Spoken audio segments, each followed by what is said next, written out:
Peshawar high court نے ادویات خریداری ٹینڈر کیس کا حکمنامہ جاری کرتے ہوئے محکمہ صحت کا کروڑوں روپے مالیت کا ٹینڈر کالعدم قرار دے دیا۔ مزید جانیں گے ڈان نیوز کے نمائندے عبدالحکیم محمد سے۔ عبدالحکیم، حکمنامے میں مزید کیا کہا گیا ہے؟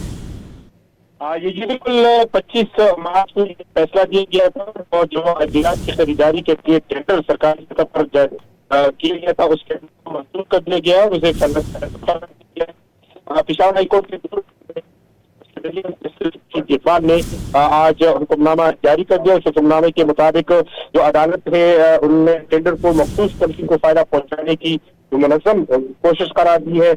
ٹینڈر شرائط سے اہم شخص جان بوجھ کر حاضر کی گئی ہے۔ حکمنامے میں یہ کہا گیا کہ عدالت نے عدالت کا ایم ایس اور جو کمپنیاں ہیں ان کے خلاف کارروائی کرنے کا اور ٹینڈر منسوخ کر کے دوبارہ اس عمل پہ شروع کرنے کی ہدایت دی ہے۔